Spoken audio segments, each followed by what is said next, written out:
Thank you very much. We will proceed now.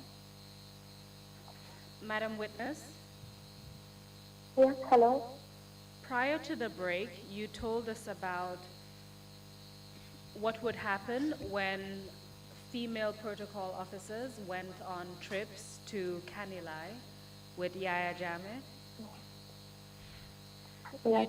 You told us the fact that you would all gather together either in the corridor or in the sitting room, and an individual would be called, or sometimes the individual would be called and you would all stay in your residence.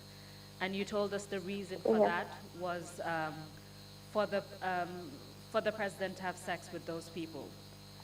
You also mentioned Yes. that some of the individuals that he called did not want that.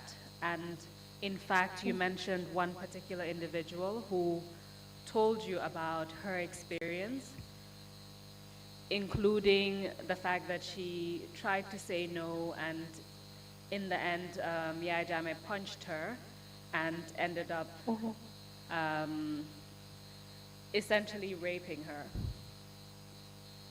You Yes. told us as well that a lot of these women were over the age of 18, or all of them that you recall, as far as you could tell, were over 18.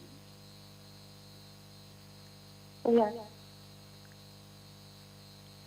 So you said that some of the individuals did not want this, and examples being obviously what you were told. What about other Yes. individuals? What would you say about some of the other people in the similar situation, some of the other protocol officers? Um, I know there are, like I told you, there were people who didn't want it, but I have also seen people who wanted it. There were people who see that as pride. Uh, even certain women trying to flirt around, to get his attention. So for me, yes, there were girls who didn't want it. He took advantage of how vulnerable the women were. He had money, he had power, he had the position, and he took that to his advantage to abuse the women.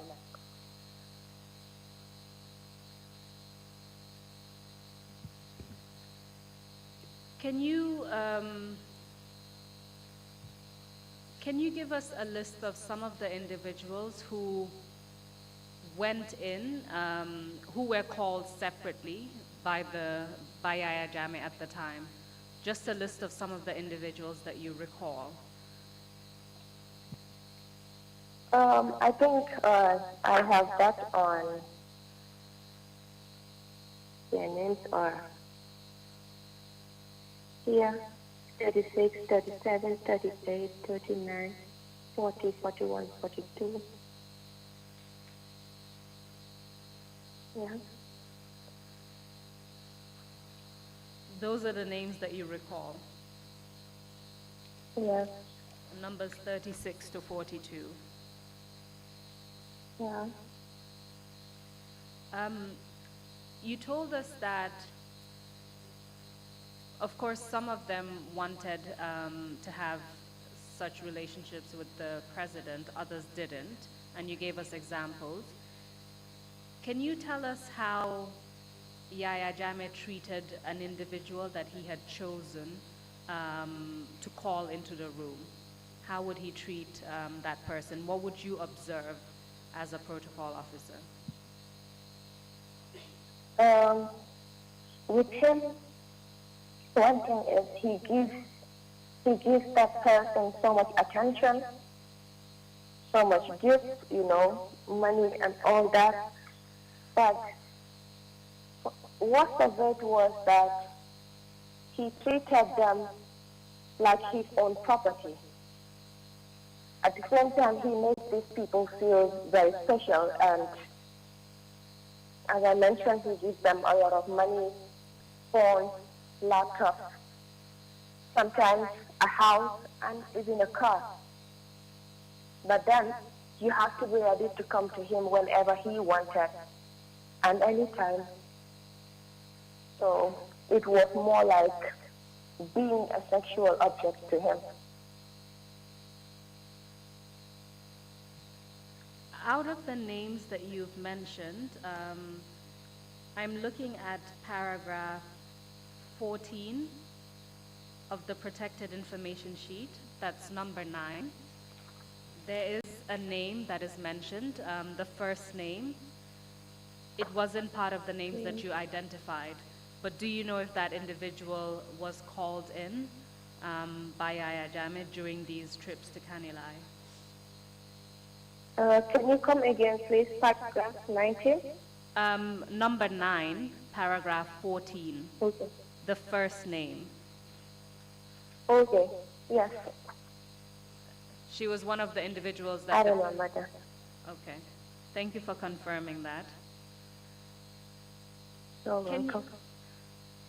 Can you tell us whether any of these women or these protocol officers, whether any of them had any consequences as a result of their sexual relationship with Yaya Jammeh, whether there were any consequences of actually engaging in those relationships with Yaya Jammeh? Well, I know that when things do not work again, he was very good at taking back what he gave to you. So in those cases, he took back the money. Sorry, he didn't take back the money. He took back the car. In other cases, he took back the laptop. And sometimes the house that he lets you stay in, he sends you out. And for others, you even end up being dumped or sacked. I have seen things like that happen. What about other types of consequences that are medically related? Were there any such consequences that you recall? Yes, I remember one of the people, or one of the young women who slept with him, told me he did not use protection. And as a result of that, some got pregnant and they had to get rid of that, because in other cases that it was realized you were pregnant, you were sent out of State House or wherever you were living, and like, you must get rid of the pregnancy. He cannot know you were pregnant. Can you point to the list for the name of the individual who told you about this? Yes. On paragraph 17.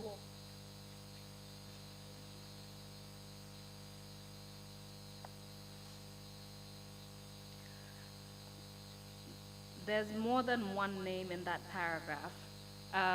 What were the experiences of those two individuals in that paragraph?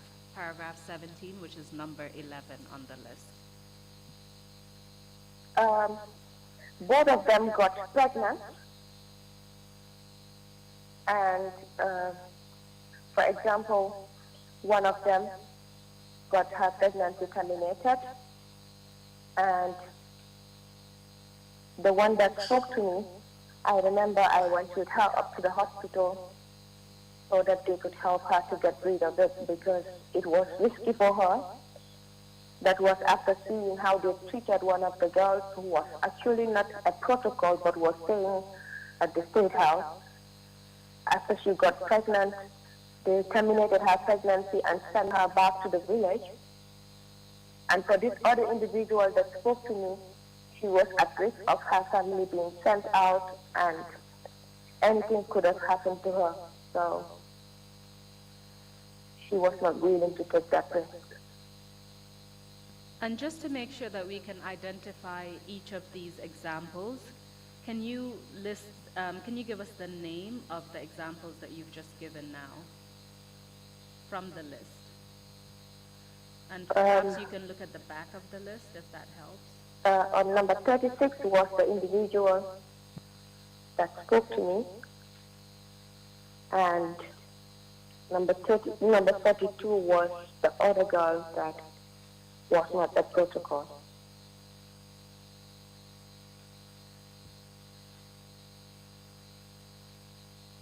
Did you say number 32?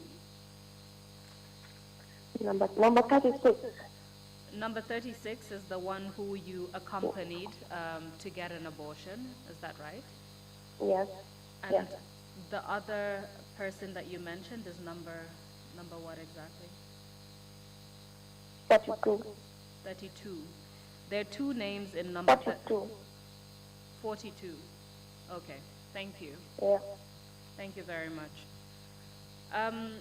Apart from the experience, the general system you've described at Kanilai, was there any kind of phrase or any kind of cover that was used in order to get women to go to the president for sex? Was there something that was generally used or said, let's go and do X, to capture this particular phenomenon or to describe this experience? Well, mostly Jimmy will say, person, let's go for massage. That is also different from when we all have to go and sit at the veranda. There, she just calls the individual and goes inside with the individual. But in other cases, when she had to go with one person, she says, let's go for massage. And how did you understand let's go for massage? Well, mostly when she goes with my experience, and for those that spoke to me, it was to go for sex. It's possible some were just there to massage, which I cannot attest to, but to those that I know, it was for sex. Can you tell us about your own personal experience? Because you told us earlier that one of the reasons why you know that when an individual is called specifically to go to Yaya Jammeh's room or sitting room, it was for sex. Can you give us your own experience of what happened? Well, I remember there was a day in Kanilai. Can I just remind you just to be careful that you don't identify yourself? Bear that in mind when you're telling us what happened, including any name that may have been used to refer to you while this was happening. Yes. Just be mindful of that. Please continue. Thank you for reminding me of that. I remember in Kanilai, that was shortly after I had a trip with the president, and after the scholarship promises, we were in Kanilai, and one evening Jimmy called me and said the president wanted to see me in his apartment. And when we got there, he asked me to undress. And this was very weird to me, but he told me because he had to do some spiritual bath for me, like ritual bath. So I felt like I am from a home where my father doesn't allow things like that. He never applied anything on us. He has the belief that the God that created you can always be the one who protects you. So when the president said this to me, I sort of appreciated it, and I felt special that he wanted to protect me in a way that my parents didn't. And I can remember looking at him and saying, well, but it's okay because you are like my father. I undressed and we went to the bathroom. He covered me with something white and he had like incense and the smoke made the room cloudy. And we did the ritual bath and Jindy was there and after that we went back. The next day again, Before you he said we proceed, have to go. before you proceed, Yeah. do you recall around what time of the day this was when the president called you to give you a spiritual bath? This was at night, but I don't remember the actual time. And you said that inside the room, that it wasn't just you and the president, Jimbe was also there. Yes, he was. You said after there was smoke coming out, so incense smoke, and the room was cloudy. And you said Yeah. that you had a cloth around you, and then he did a spiritual bath. What did that entail? What do you mean by spiritual bath? What exactly did he do? I don't know. It was water and some stuff. I don't know. For me, that was the first time to go through something like that. And he poured the water all over me from my head to toe. And he said, it was ready now, you can go. While he did that, did he touch you in any way, or did he only pour the water over you? On the first day, maybe, but I did not realize anything like that. For me, it was just he covered me up and everything was normal. So you said that you even appreciated it because you felt that he was trying to protect you by giving you a spiritual bath. And then you said to him, this is okay because you are like my father. Yes. After that particular incident, how did you feel when you went back to the residence?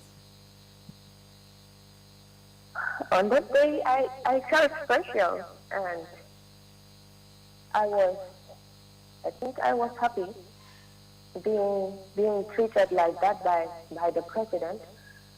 You know, that the president felt there was a need to protect me. It felt good.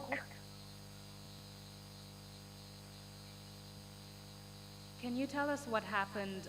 You started to say then the next day. Can you tell us what happened the next day? The next day, the president called me back and Jimmy took me inside. And Sorry, he just a told me question. again to undress, which I did. Sorry, just to interrupt you. Whenever you say the president called me and then Jimbe took me, how does the president call you? Does he call you directly or does he go through Jimbe? Just to clarify that. Yeah, it's through Jimmy. So it's Jimmy who comes and says, the president wants you to go. So please continue. What happened on that, was it the day or the night time? It was at night. Can you tell us what happened when you went on this second occasion? Yeah, we went again and he asked me to undress and I did, but this time it was something different. He even looked at me and said, well, you look like a primary school girl. And he started touching my body, my breast, and it was awkward for me. And I remember that I started crying and I was pushing back, going back. To an extent, it was the end, there was the wall. And he was like, what happened? And Jimby said to him, be mindful she is here. like this. Okay, please continue. Yeah. She is like this. She is very shy. But I know I had learned a lot at that time when it comes to sexual violence when it comes to being assertive, when it comes to saying no without hurting the individual. So I tried doing this. I said, no, I am not a shy person, but I see you like my father and I didn't expect this from you. But maybe I was wrong. For him, you cannot try to be assertive. And maybe that was what made him angry, and I had to pay for that. How did you He react sent me when you back. told him? How did he react? You said he was angry. What did he do or say? He said, take her out of here. And I was gone. And I remember the day I was shaking. I was too scared. And in the morning, I was told I had to go back home. And the driver came for me and took me home. So And essentially, you were expelled from he Canilai. terminated my scholarship. And he didn't want to see me again.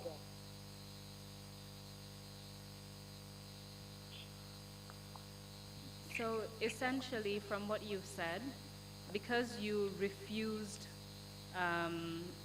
his advances, he was touching you, you told us about that. His reaction was to be angry, and the next day you were expelled from Canilai and told to go home. And another consequence was that your scholarship, the one he had promised you, was terminated. Is that right? That is correct. How did you feel about that? This was difficult for me, but I didn't have a choice.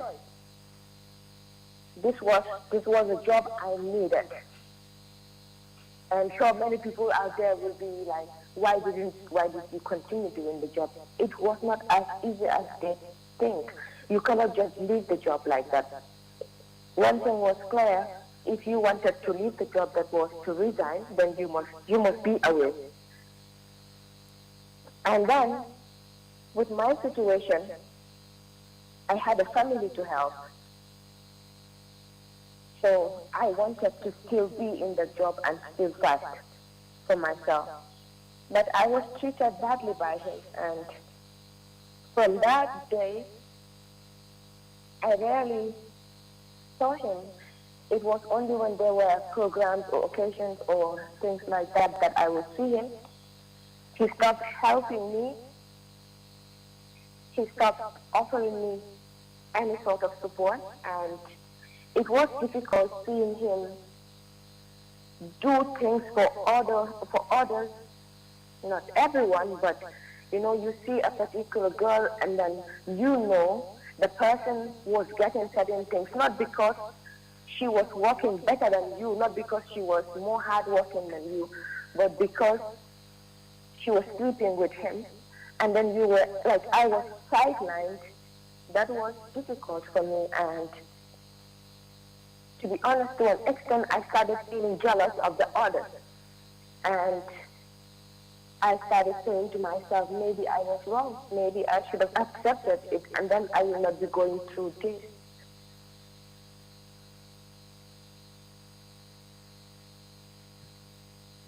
I just want to refer the commissioners to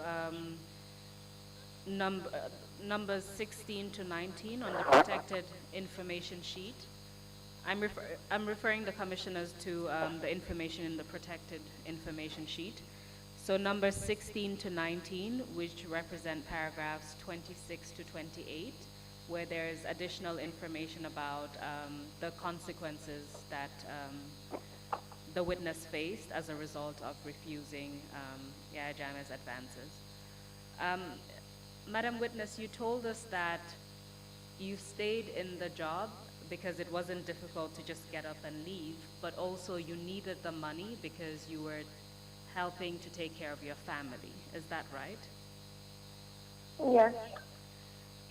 And then you've talked about being essentially isolated and sidelined, and you didn't receive any of the other gifts that other people received during that time. And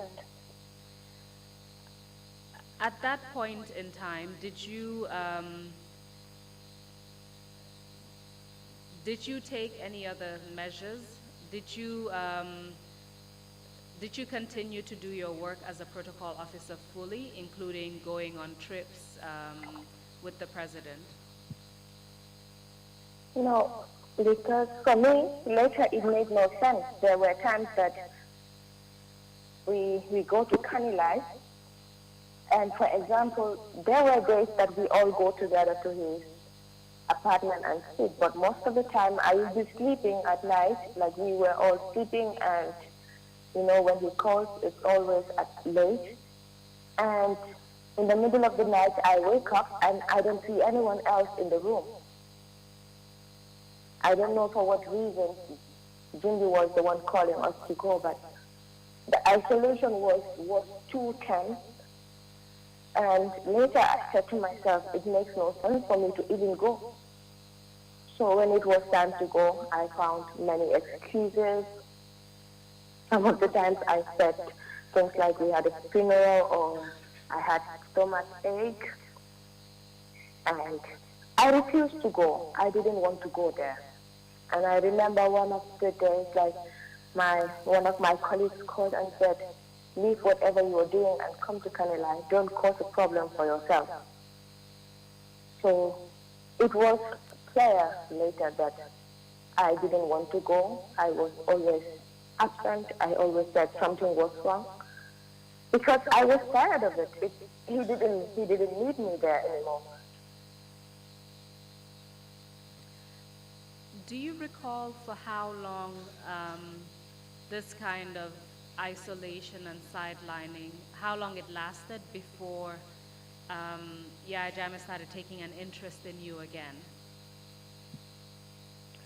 Yeah, it took some time until on one occasion when I congratulated him on a gesture he did, and I think he was impressed, and he said I was the first one to do that. That was a day like he pardoned prisoners, and I said congratulations, because for me that was an achievement. Those were people, like many people said, he killed them. And when he released those people, I said to myself, maybe we were wrong. He didn't kill those people. And I said, congratulations. And he said, come here and hug me. I did that. And he asked me to sit by his side. I did. But he held my hand. And then he was caressing my palm with his finger, I know about those things. I learned about them. So it was odd for me. But in a respectful way, I tried to withdraw my hand from him and even manage to get up from his couch. I was not thinking he would notice that. But that also angered him, because just before that I was working on a project and I had all the invoice and everything. He said he was going to pay for that. He even already asked me to bring the receipt and everything. And then all of a sudden in the morning again, I was told I had to go home. And I went back home. And that was the time when he wanted me to apply for another school, which I did after he canceled the other one. And he didn't want to talk about this other scholarship again, and then he would not want to see me again.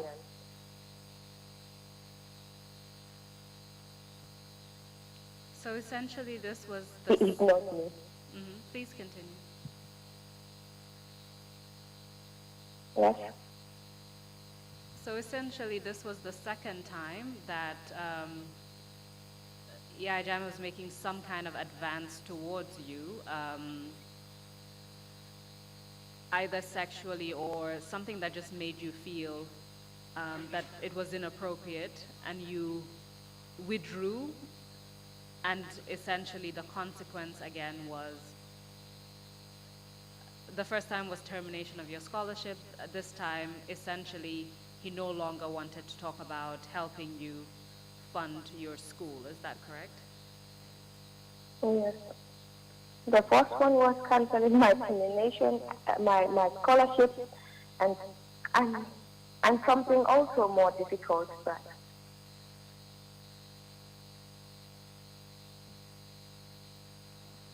Can you repeat that? I think I missed what you said last.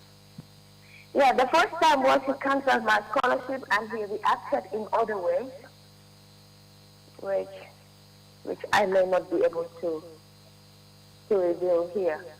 I have referred the commissioners to paragraphs 26 onwards, and I believe that's what you're referring to, the additional consequences that you faced. Paragraphs 26 to 28. Exactly. Yes. Thank you. One question that I have generally about, you've explained to us the system that was in place in relation to protocol officers. And you told us how Yaya Jammeh would interact with female protocol officers. What about when you went on tour, nationwide tours, or you attended public gatherings? Were there any women that would either join your group? If yes, how would that happen? Yes, that happened. Sometimes women that were not part of us will join us. And I recall an incident when one of our officers, I don't know if I should mention him or not.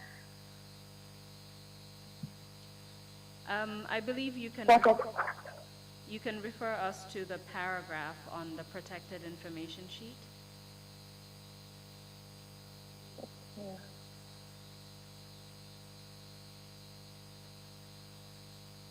I don't know.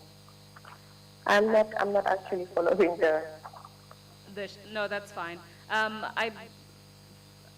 From what I can see on the statement, this is not someone who is protected because the person is not a victim or a survivor. So you can mention the person's name. Yes, I remember on one of the occasions when my former chief of protocol, Sanajadi, so like one of the girls was in the gathering and he asked me to go and take the girl's number because the girl used to be his classmate. But I might be wrong. I remember seeing that girl in Kanilai later, going to the president. And on other occasions, when you saw we were on tour. When you saw that girl going to the president's residence, what did you think, looking back at the fact that Sanajaju had asked you to take the number for, for him, because that person was a former classmate. What did you think the next day when you saw the girl coming from the president's residence? Well, for me, it was obvious that why would he handpick a girl from the gathering? So it was clear that he wanted her for sex. Do you recall if this, I mean, sometimes it's difficult to tell just by looking at a person, but do you recall if this individual was over 18 or below 18? She was definitely above 18. You started to give us another example. Can you tell us? Yeah, I remember once there was this light-skinned girl. We were on tour somewhere around Basse, and Jimby approached her and took her number. And later in the morning, she came out with an envelope, which I suppose was money, was a lot of money. And I said to myself, that's another one. What do you mean by that's another one? That's another woman he just saw and took advantage of. And same question as I asked you before. Do you recall if this woman was above 18 or below 18? I think she was above 18. So these two incidents that you've mentioned, I assume that you do not know the names of these individuals. Is that correct? Yeah, that is correct. So I would like to focus on specific interactions that Yaya Jammeh had with certain women that you know of. Mm-hmm. You mentioned earlier about someone who was listed as number 36 on the protected information sheet. 36, yeah. Can you tell us, you told us earlier that this person informed you of an occasion where the president called her, she tried to refuse and she was punched, and then the president basically raped her at that point. You said she told you about it. Can you tell us about any other information that she may have provided you regarding what else happened to her? Well, she told me that he was not protecting himself. And for me, that was very risky. In my part, I was more scared of diseases and rituals. I don't know for what reasons. I know at that time I spoke to very few people about the incident, and they were men, and they always encouraged me to make sure that under no circumstance I agree to do it, because it's possible he might be doing it for some sort of rituals. It was too much for me. You cannot have taste for every woman. And the fact that he was not protecting himself makes it worse.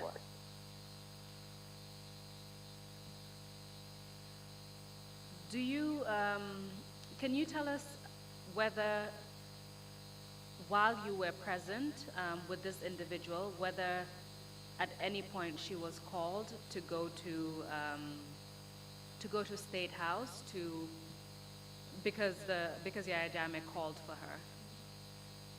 You told us already about one incident that she told you about when we talked about Kanilai, but can you, do you recall anything happening in relation to State House itself? Yes, I remember when the president once, he never calls direct. It was Jimby who called her and said that she had to go to the State House. On that day, I was with her because we had a delegation to take care of at the hotel, and she had to go that night. It was about 2 p.m. And I could see how terrible it was for her. Sorry, was it 2 p.m.? Did you say 2 p.m.? Around 2 p.m. Yeah. Sorry, 2 a.m. Okay, so early hours of the morning. Yeah. What were you doing at that time? We were at the hotel. We had a delegation to take care of, and we were already sleeping. And I remember this was a woman who, we had that trust for each other, and I told her about what I was going through, and she told me what she was going through. And when the call came, she hesitated to even receive the call, because when Jimmy called you that time of the night, it's obvious she wanted you to go. She didn't want to go, but there was nothing we could do. So she left, she went, and I saw her the next day. She told me, I don't like what is happening, but I don't know what I have to do.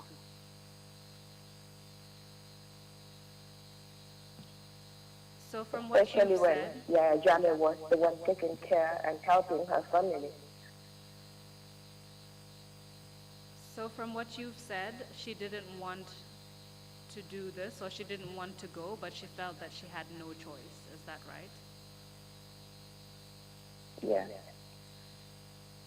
Can you tell us about another, and perhaps I should just refer the commissioners to the entire paragraph in your statement, and that would be paragraphs 36 and 35 and 36, which are numbers 25 and 26 on the protected information sheet. That's the incident that Madam Witness was just talking about. Apart from that individual, do you recall any other specific examples of Yahya Jammeh's interactions with other women or girls? Yes. Yes, I do. Please tell us about them. I know he was this man. Okay, for me, I used to see him like a father figure, like a great religious leader, a true African, But the day that that incident happened, and that led to him terminating my scholarship or canceling my scholarship, was the last day I saw that person, the person that I used to love so much. And I was disappointed because he double talks, He says this thing today to the public, and then you see him doing those particular things. I remember he once asked the religious leaders at one of the Quranic programs, what do they think about married men being with other women? And that was very awkward, because for me, he was doing the same thing. So I saw him going with other women to his house, and he treated them very nice. But he was good at that. He treats you like you are the one. I am interested in you. I will marry you. And all of a sudden, he dumps you, and then you will struggle to see him. You can't see him anymore. You see him with somebody else. So he starts with this one, and then maybe he doesn't have interest anymore. He is interested in another person. So he creates an environment of jealousy and hatred within the women. Do you recall any specific examples where he did that? And if you do, please refer us to the relevant portion of your protected information sheet. Yes, I know the names. Someone like number 37, and someone number 41.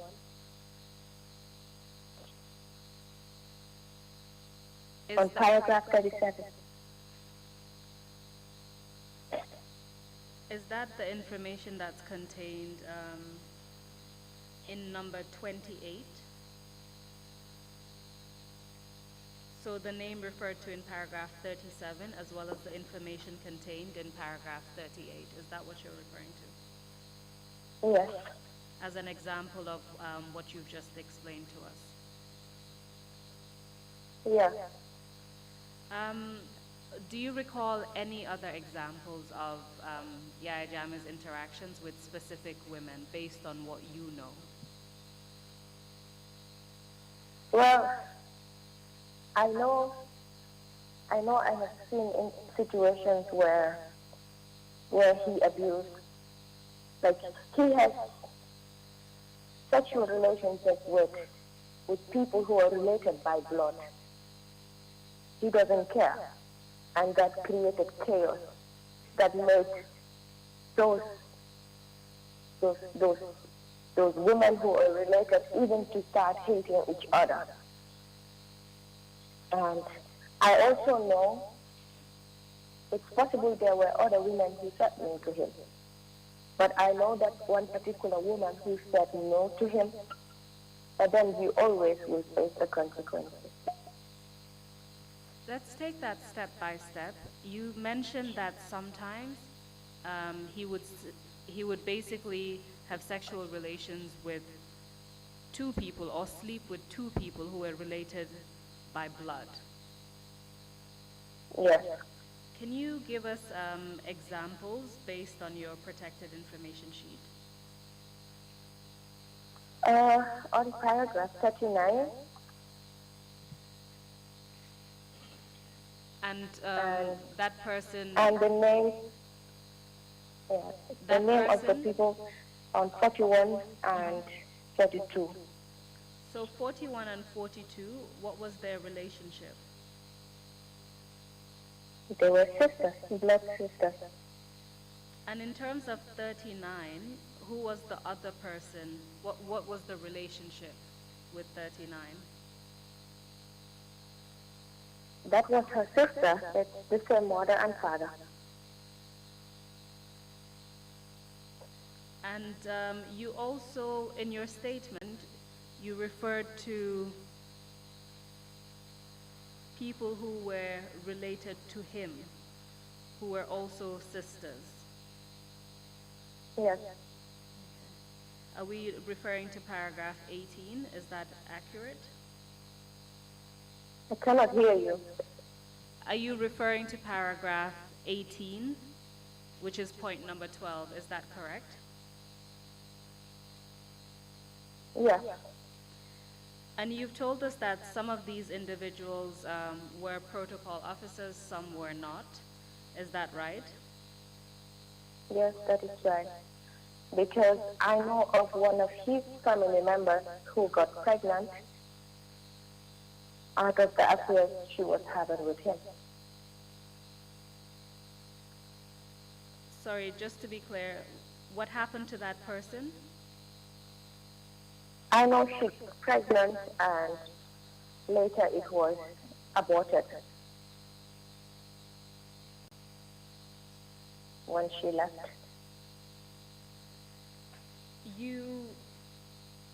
Sorry, can you refer to the name of that individual so we know who you're talking about? Is it, are you referring to any of the names on paragraph 18, which I just referred to? Paragraph what? Paragraph 18, which is number 12 on the protected information sheet. Exactly. It's the third name there. The third name on that list. Okay. You also mentioned that you know of other people who refused and suffered consequences as a result of refusing to sleep with the president. Yes. Can you tell us about that, or can you refer us to any examples? She is the one I mentioned on paragraph 42, and she was a protocol officer, and she refused to sleep with him. I can't remember well whether she was the one who told me or one of her friends who was also working with us. But at the point, I noticed that she was also not receiving anything from him. But if I am right, she was the one who told me that she went to him, and then he started touching her hand inappropriately, and she didn't like that. That was when at first he started calling her to go to Canela, they would pick her and do stuff and gave her money. And later he did those advances, and in the end, she ended up being sacked. You said it's the person listed in paragraph 42. Would that be the same person in number 40 of the list? Yes.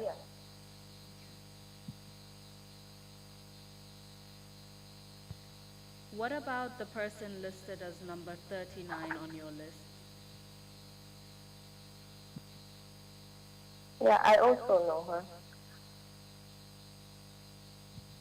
Can you tell us what happened to her without revealing, of course, her identity?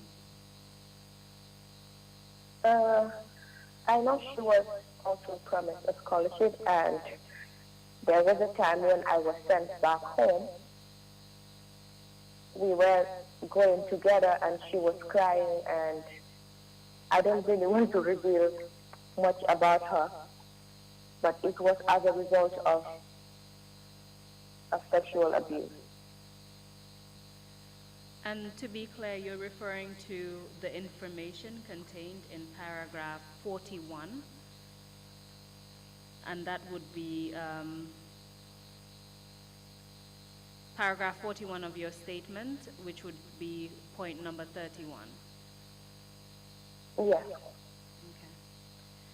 What about the person listed as number 38 on the list? Can you tell us about her? Bearing in mind identifying information. Can you tell us about Yes, number for me, 38? I don't really know if the president raped her, because one thing about rape is when the person uses his power over you to have sexual relationship, it is rape. And the fact that I was not inside the room, but I know, yeah, Jama used to give this person so much attention, and she comes to Kanilai, and I don't know how many times. So one thing clear was he was really taking advantage of the vulnerability of these young women. He provides support to you, to your family, gives you money, gives you phones, and it's possible he did, which I know nothing about. Just to be clear, are you referring to the person listed as number 37 or the person listed as number 38 on your list? Number 37. Can you tell us about the person listed as number 38? I know she was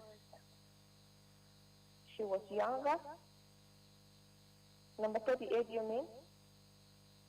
Yes, please. What do you mean by she was younger? Was she above or below No, 18? I didn't. I thought you said the other one. You mean the one on number 38? Yes. Do you recall if Yeah, number she's the one 38? I just told you about. Do you recall if number 38 was below the age of 18 or above the age of 18?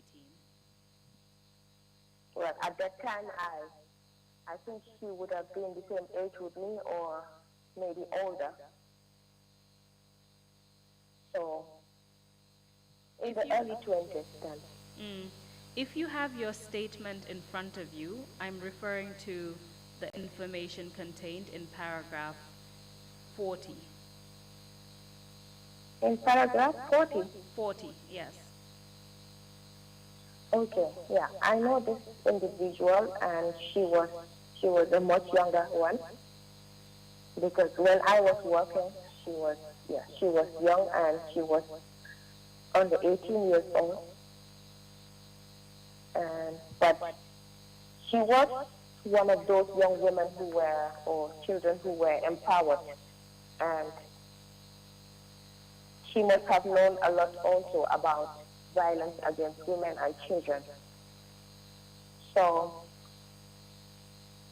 she was very calm, and I heard she also refused, because I did not witness that, but I heard she refused to sleep with the Jame, and later she was expelled from State House, and that was very bad, because why would somebody be treated that way just because she refused to sleep with you? To me, I see that girl and even myself as people who just respected him and gave him his due, and wish he could respect us the same way. You told us that she was below 18. Do you recall if she was in primary or secondary school at the time? She was in secondary school.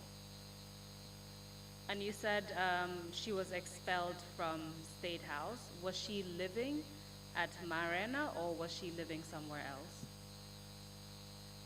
She was living at Marina.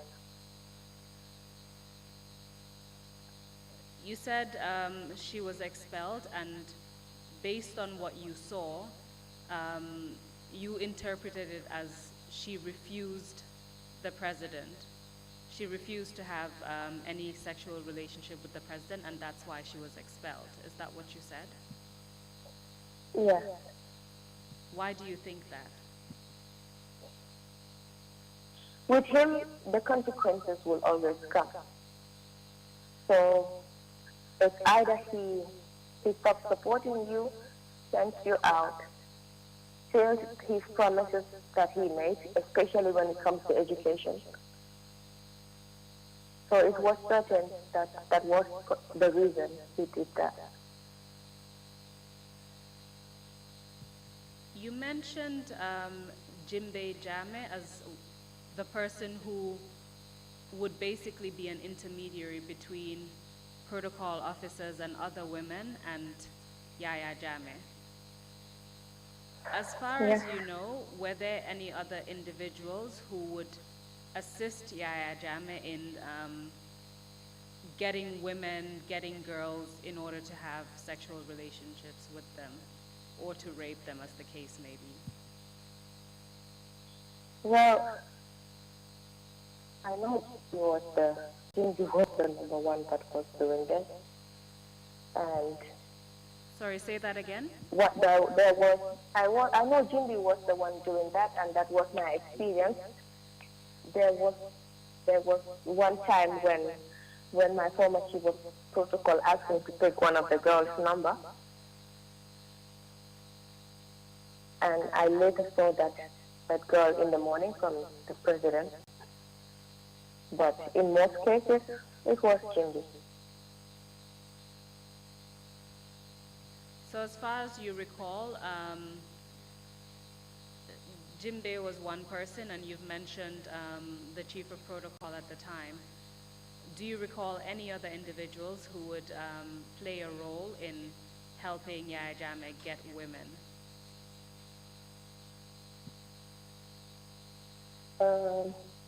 But I don't know much about him.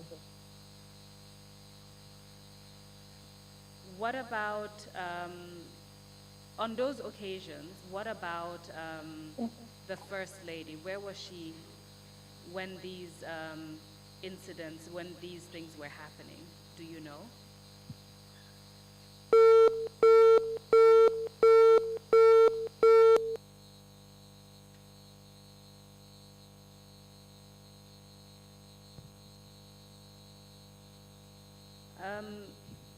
I believe that the witness has disconnected. Can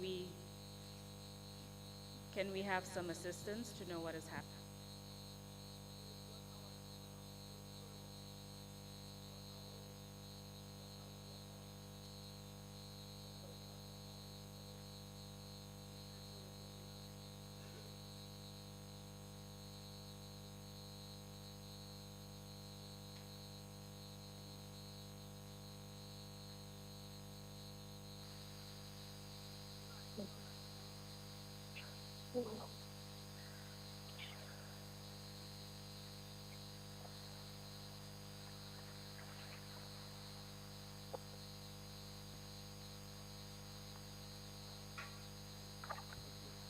Madam Witness, can you hear me?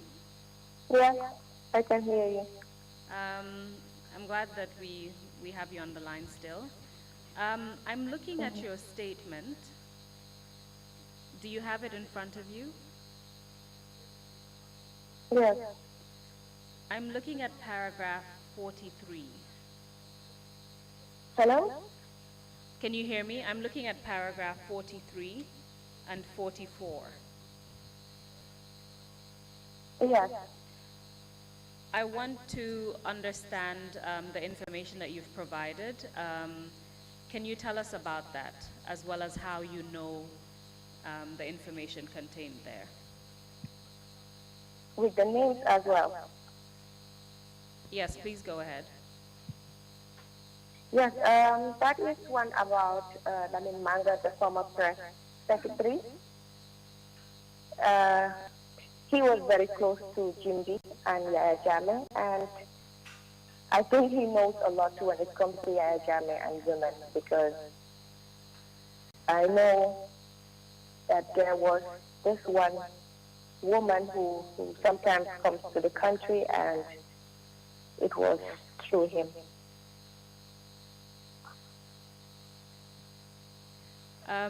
You recall just one woman? Is that what you said? Yes, but I know one thing, that he was really close to Jimby. And so why do you believe that apart from this one woman who would come to Gambia, that he would know a lot more about Yaya Jammeh and women? Yeah, because they were always together, and when there were occasions, there were some invitations that were for certain women coming out of the Gambia that he took care of. So there were women coming from other countries that would come to the Gambia on occasions, and those are women that he would know about, because those women, you believe, interacted with Jammeh sexually. Is that what you've said? Yes, I forgot to mention this to you when my statement was taken, but on an occasion I was even the one who accompanied Jimby to the airport to receive one of the women. And you can provide us with the name after your testimony, because there's no way to have you write it and give it to us right now, so we'll do it after your testimony. What about the information in paragraph 44? Can you tell us about that? That is about the junglers. For me, it's very strange because I didn't know about them. We used to hang out with them. I used to hear the name junglers, but it was something. After hearing everything, I would never have believed those were things in existence.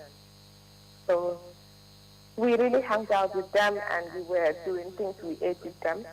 I remember people like Malik and Noha, those names. I don't know their second names, but I also know Sanamanjang, even though I didn't have interactions with him. When you say we were hanging out with the junglers, what does that mean? First of all, who is we, and what do you mean by hanging out? Like, we, the protocol officers, we see them when they were programmed. At Kanilai, we sit with them. We see them as normal people. Yeah, not knowing the jobs they were doing. So it was even, I don't know, it is scary to know that we were surrounded by people like that. So they would attend some of the programs at Kanilai that you and other protocol officers were also attending. And from what you've said, at the time you didn't know who they were or what they were really doing. Is that correct? No. And you know, when we had occasions, like we are there for days or sometimes months, up to a month. So the place there was big, and you see a lot of them. But for me, I never had known this is what this person was doing. These people are killing our people or things like that. I never knew about that. But later, when I started hearing the names, I know I can recall Nuha and Malik and Kosana Manjang. Of course, I know him. But as you said, you never had any direct interaction with them. No. While you were a protocol officer at the Office of the President, did you, apart from the examples you've given us and your interactions with Yaya Jame, did you experience any other form of sexual violence or any sexual harassment from other public officials? Yes. Can you tell us about that, and can you refer us to the name in the list? Okay, this individual works at the Ministry of Justice, and he is on character on number 45, and he still works there. I remember when I was working on one of my projects, I went to his office for help after calling him to go through what I was doing.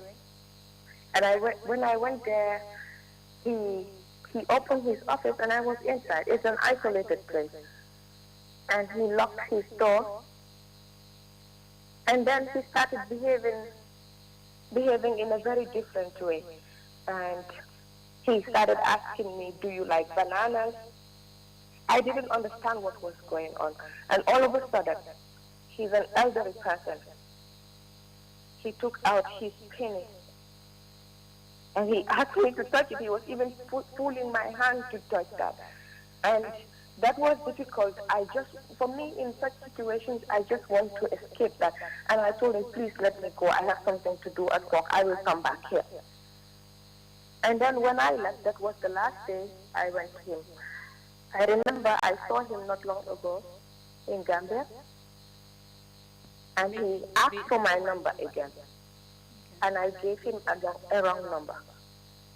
And I'm sure maybe, I don't know, maybe he is listening. It's possible he is doing it to other young women, which I feel is very unfair. But I know he's listening, and unless the cases are similar, he will know who is talking. Can you tell us why you feel it is important to talk about these instances, these incidents of sexual violence? I know there are many women who are in my situation. I know there are many women who want better lives for themselves. And I know that there are men out there who have power, who have authority, and they will take advantage of them. But I just want to tell them, okay, they can do this today, but they might face it tomorrow. And because I don't want it to happen to other women, I don't want my sisters to even need support from men like those. Because I will not say every man. I have very great men in my life, men who guided me through, men who stood by me, and men who will always stand there and protect the women. But fact is, majority are there to sexually abuse women, to take advantage of the situation. And I still go back to vulnerability. They look at your situation and think they can take advantage of you. And I don't want this to happen to other women out there. For me, it's not something I enjoy. Nobody enjoys sitting here talking about a person tries to do this to me or that to me. But I believe I must do it for others. I believe there are women out there who are going through the pressure, who are going through the pain, and I want to tell them it's possible to challenge those men. It's possible to stand up for what you believe and make them pay for that. Because for me, important is these men have to know what they did and, if possible, pay for what they did. And this one person is someone, normally there are even people who appear to be the ones to protect us. There are people who sit there, and when the public is there, they say all sorts of things. They pretend like they are there for the women. They pretend like they are protecting women, when in fact they are the ones exploiting them.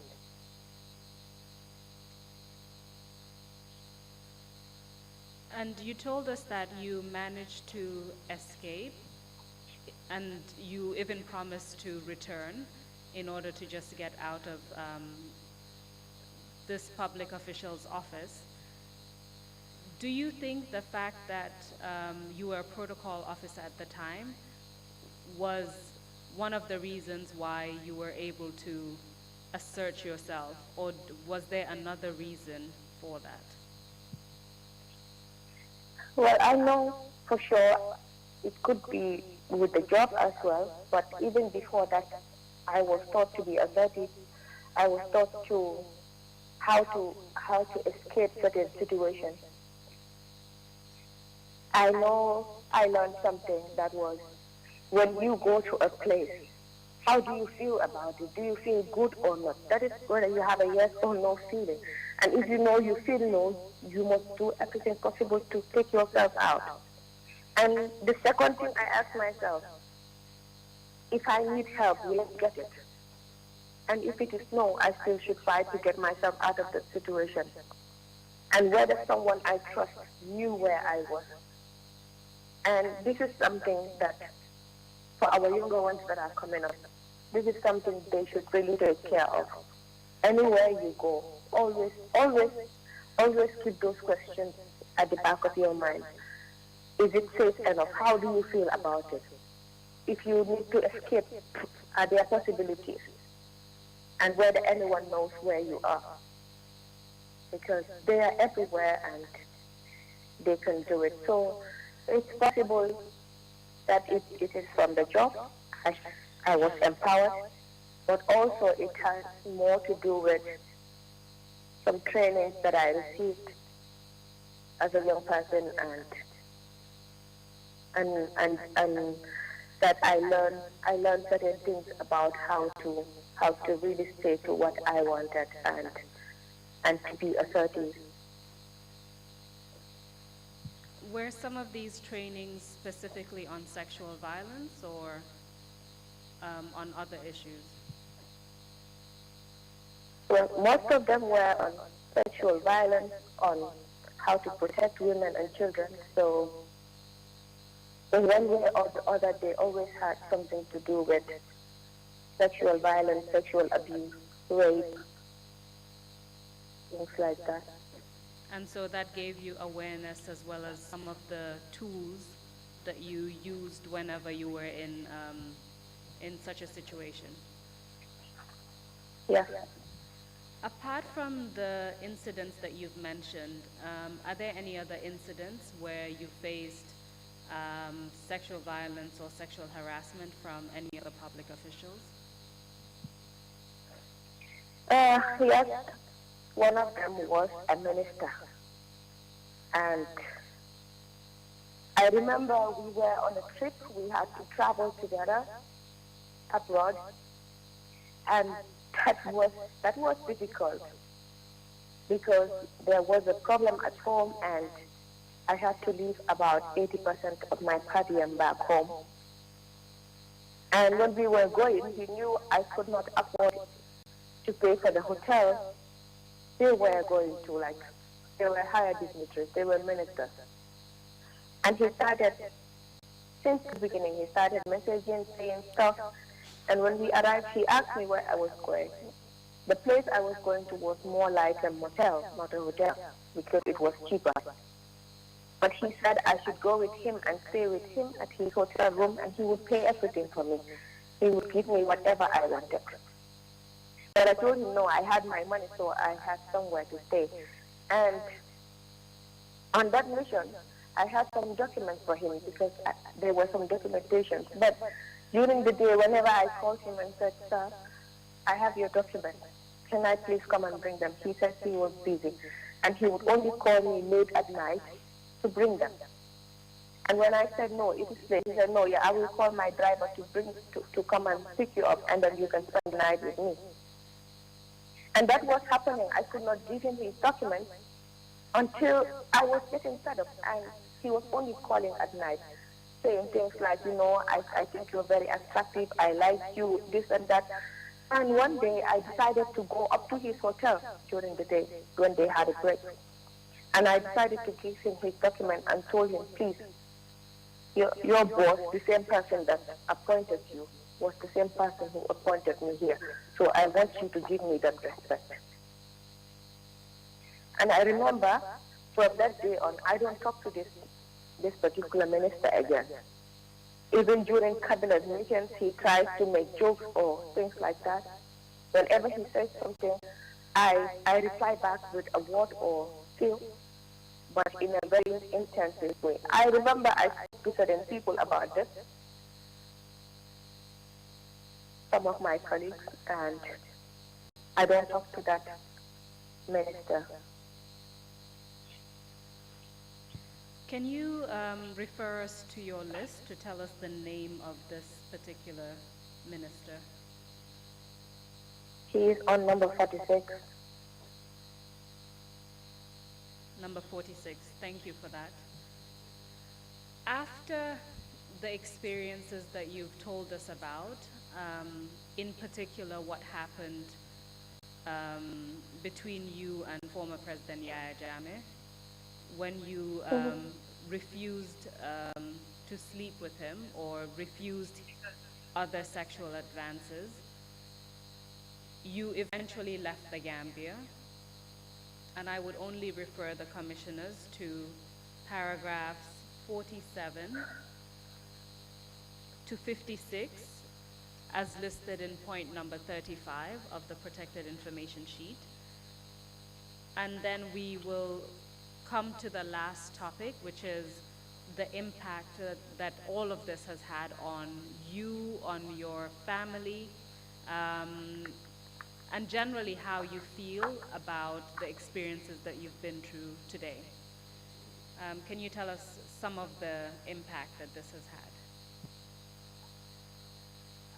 Well, more especially on my education and feeling bullied all the time and being sidelined.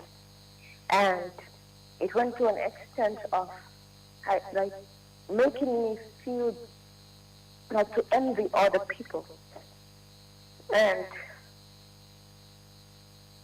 being away from my family was traumatic. It was difficult for me. And my mother ended up getting ill. Like she became a totally different person, because they used to call her sometimes in the middle of the night. And I had high hopes of becoming something in future. Somebody promised me scholarship, and this was going to shape my future well. But he decided not to go ahead with this just because I said no to him. And when I got here, I was on some occasions taken to the hospital.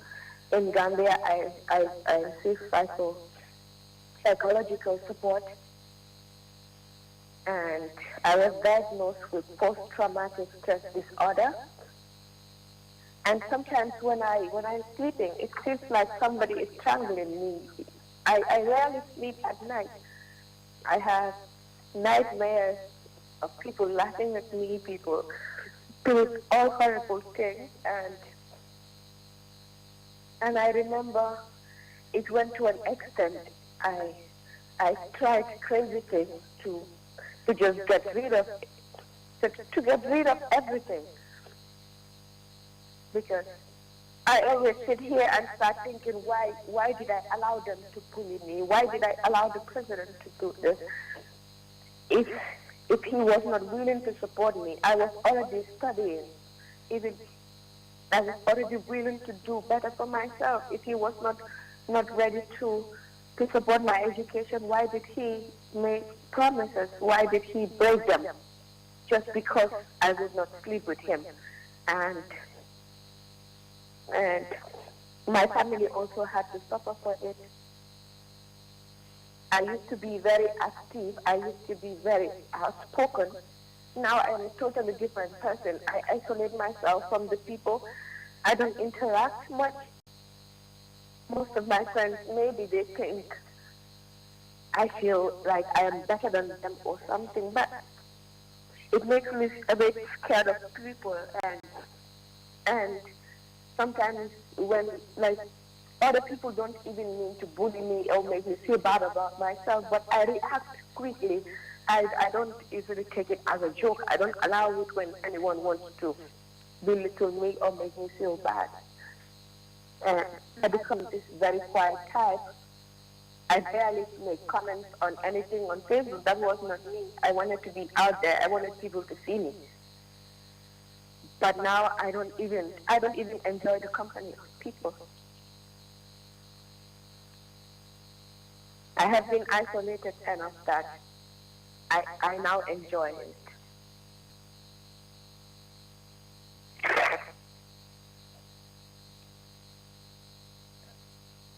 Of course, we haven't gone into details of what happened to you after you left the Gambia and that experience as well, how that would have also had an impact on your life.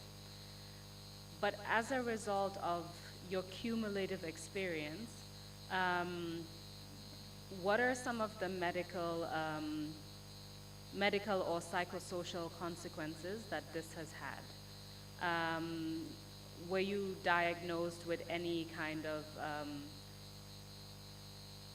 issues that you'd like to talk about, or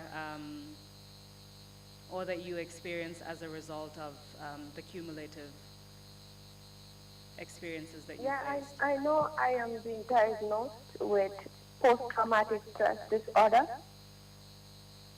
and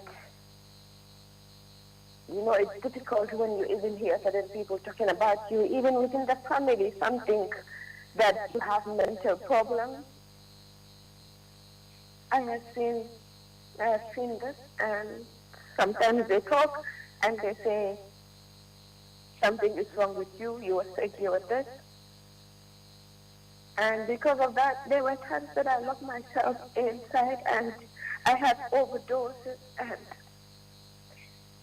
when thanks to my family, they tried to help me to get out of the situation. I cut myself, and there was a day I totally wanted to get rid of myself, and I remember my brother came to my rescue, and he called the ambulance service, and they came for me. And throughout your experience, you've obviously had periods where you've been isolated, but you've also had support from your family, including support for your testimony today. Can you tell us how you feel about testifying about what happened to you and why you chose to do so in the end? It was a difficult decision for me, but I know I have a very supportive family. My husband is always by my side. My mom, my father, my brother, my sisters, everyone. It's too much. They've been through a lot, and I want to do this for other women out there, because for me, no woman deserves to go through any type of assault or violence because of your gender. And I want those men to know that one day it will come out, and that is what is happening today. Those men didn't think that a day like this would come. And it was a difficult journey and a very difficult decision for me to come out and talk. But I realized that if I just had to keep everything to myself, it was going to empower them. It will not mitigate the situation. They will keep doing that. So I'm sure today, maybe they are hearing this and they will be a bit more cautious and a little bit more careful of things they will do. Because I know certain people are there, they're still working, they're still in the system, they're still in government. And they will know what I'm saying, they will know themselves. Thank you very much for answering all of my questions, Madam Witness. I'm sorry that you had to go through such difficult experiences, and the impact that this has had on your life has clearly been profound, but I would like to thank you for testifying and for answering my questions. I will hand over Yeah, to the thank you. commissioners for additional questions. Just a reminder that the witness should be referred to as Madam Witness or not at all. And if at all necessary to ask a question that is related to confidential information, please use your protected information sheet. Thank you very much. Mr. Chairman, I hand over to you. Thank you. Thank you very much indeed, Council, and thank you, Madam Witness. The Kanilai Love Nest was indeed a house for... I cannot hear very well.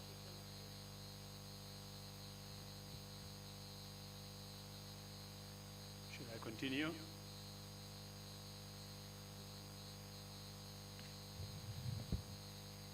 Can I continue Hello? now? Can you hear me? Madam Witness, Yes. can you hear me? Yes. Sorry, I was saying that the Kanilai Love Nest was indeed a house for abuse of young, vulnerable women. This should not have happened. I'm truly sorry that you had to endure such sexual abuse from people who were doing nothing but exercising power over young, vulnerable women. Truly sorry about it, and thank you very much indeed for being very brave and strong to come and testify before us on this very difficult issue in the country here. Commissioners, if you have any questions to ask, please so indicate. Bishop, you have the floor, please. Thank you, Chairman.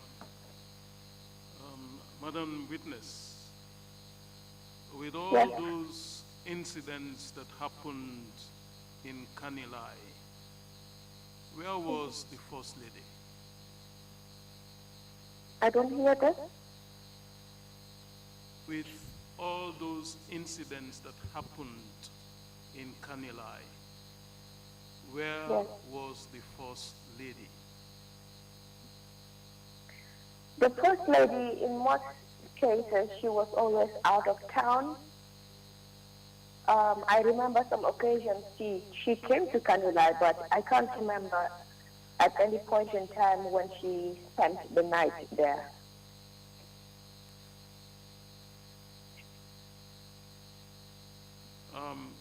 The second, further to that, does that mean that she was not aware of those things that were happening in marital home? That I cannot tell. It's possible because I used to say this to myself. Is this a contract marriage? Do they have an agreement or what? Because I will not do that. I will not. And there were so many people writing on Facebook, and she was active on Facebook. So to an extent, I believe she was turning a deaf ear to what was happening. It's possible she was not aware, but with the wall of technology and a woman who had a Facebook account and a Facebook page and people were writing all sort of things, I don't believe there was a possibility that she was not aware of what was happening. Thank you. Thank you very much indeed. Deputy Chair, you have the floor, please. Thank you, Chair. Thank you, Madam Witness. The Chairman has already alluded to the misuse of power by people who have power to use this power over people who are vulnerable. And we are happy that you were empowered through various socialization processes to be able to say no to people in power. Now, my question is just a very brief one. is in respect of the two sisters. Do you know how this impacted on their family relationships? Well, I don't know their family particularly, but I know it was not a nice relationship. Even people who are not related by blood do not want to share a man, much less people who were related by blood. So, to my view, these were women who were not so much aware of what the harms were.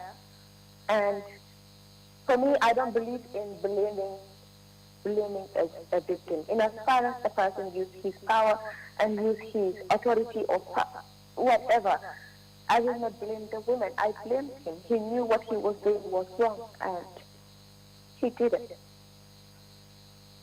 Thank you, Madam Witness. Thank you very much indeed, Commissioner Jones, I understand you want the floor. Please go ahead. Thank you. Thank you, Chairman. Madam Witness, can you hear me? Cannot hear you. You told the Commission that for international travels, you guys took I cannot hear you, sorry. Can you hear me now? Yes. Okay, you told the Commission that for international travels, you guys took turns as to who would accompany the President on some of those trips. No, I cannot hear you. Can you hear me? Yeah. You told the Commission that for international travels, you would take turns on who would accompany the President. For the national travels within the country, did all the protocol officers, female protocol officers, accompany the President? Yeah, in most cases we all go, except for those who were on maternity leave or for some reason, I don't know, but in most cases everyone goes. Okay. You further told the Commission that you discussed with at least some of the protocol officers, not all of them. What? You also told the Commission that you discussed with some of the female protocol officers as to the experiences or what happened between them and President Jammeh. I don't know what you said, I'm sorry. Can you hear me? Yes. Yes. During some of your discussions, did it also come out that during some of your discussions with the female protocol officers, did it come out that Jembe was always present during the encounters with Jammeh? I think Jimmy was there until she knows everything was okay, and then she leaves. Okay, thank you. You're welcome. Thank you very much indeed. With no further questions, Imam C, please, you have the floor. Thank you.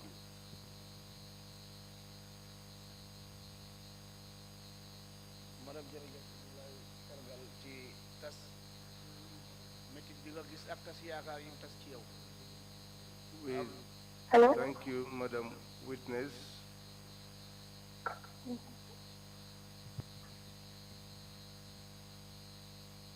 Tas yaakaar yi tas ci yow. Hello? Jamfa yim la jamfa. The disappointments and the betrayals that you experienced. Fooguloo woon yéen jigéen yi yéen mënoon ngeen ko rey su ngeen ragalu. Do you not think that you, the ladies, could have killed him if you were not scared?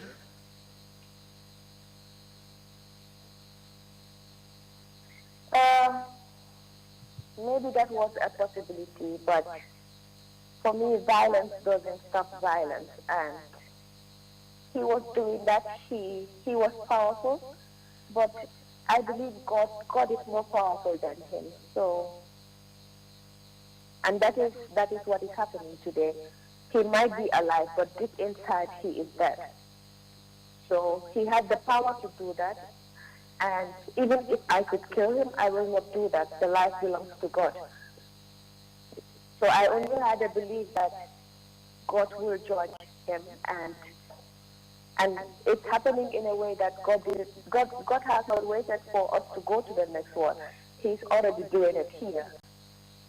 we are going through tough times. It's difficult for me, it's difficult for other women, but it's more difficult for him because this is a shame for him.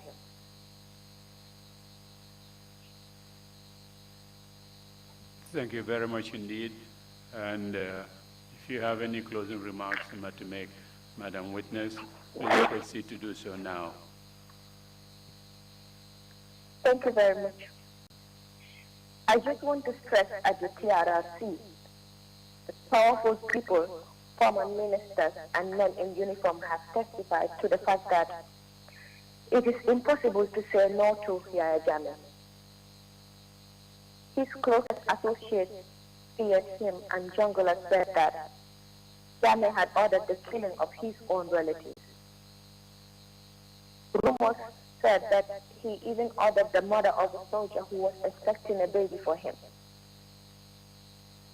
Please remember all of these and try to understand the environment in which we, the young protocol women, were working. Yeah, Jammeh was very powerful and cunning, and using his position of authority, he put a system in place using state institutions and resources to ensure that women would not or could not say no. For me, his system was wicked, and he targeted young women from vulnerable families. Most of the time, these young women were the ones supporting their entire family. He sometimes even directly supported the family, appearing as a generous benefactor. He made you believe that he was a father to you or a mentor. He made promises of education and scholarship, and we all longed for a better life. And it is at that time that when the confidence was built, that he made his sexual demands in return. If you said no, he makes sure you suffered, humiliates you, makes others to belittle you, and this is my story. Others tell that they had no choice but to accept his advances and become his sexual slave, that he could call whatever he felt like it, even in the middle of the night. I witnessed that. Some others believe that when he was making his promises and fell for them, because he was skilled at making you believe that you were special and that he had real interest in you, only to be dumped after a short time and treated badly by his entourage. And I witnessed that as well. Yeah, Jammeh's tactics was to rule and divide, and Jimby used the same technique with us. We mistrusted each other, and it was hard to find someone to confide in. Working for Jammeh meant constant stress, constant anxiety, and no one to turn to. So I am here to call on all Gambian people to please stop blaming the women and being judgmental, and know that the least you can do for a victim is be supportive. As the expert on sexual violence said here, our society always blames the girls and the women, when in fact the ones to condemn are the men who are abusing their positions of authority for their own pleasure. Because the practice did not just stop at State House, it is a societal problem that affects every layer of our society. Myself, I had to endure sexual assault and harassment, not only from Yahya Jammeh, but from other senior officials. And today, I have mustered all the courage that I have and that God has given me to testify here, with the hope that never again would also concern sexual violence in our country. Myself, I have been sexually harassed by so many men today. And these are men in position. These are men I gave examples of. People like Osman, I don't want to go, but okay, people like Osman Sonko is already out. I have gone through so much anxiety, so much fear, and As I speak to you, I shake wondering what people will say about me, but it's okay because I have decided to be strong because this is bigger than me. I feel very insecure about my sisters because this happens everywhere and I don't want them to experience anything like I had gone through. I just want to call on women to find the strength to speak out about what they had experienced or what they are still going through. Most importantly, I want to call on all the parents to make sure that girls do not have to go through this, to make sure they empower them and tell them that it's okay to say no, to support them, to believe in them and never, never blame them for they are the victims. And finally, I just want to thank everyone, all those great men that I cannot mention, but they know themselves.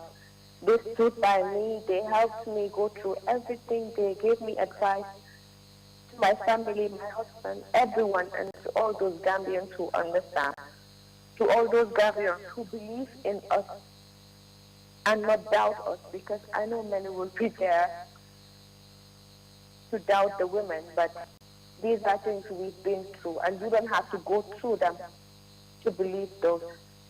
I thank you all very much.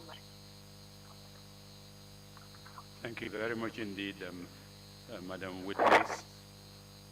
And we hope that our process here would bring justice, reconciliation, and healing to victims, especially the victims in the categories that have been discussed here, have been exposed. We hope that we find a way of not having these kind of things repeated again in our country here. But thank you again so much. You're a very brave lady to come and talk about your suffering and the abuses that you endured. Council, if you have another point to make before I adjourn the meeting, please go ahead. It's purely a procedural matter. I would like to tender the protected information sheet into evidence as Exhibit 0093. Yes, thank you very much. Request granted.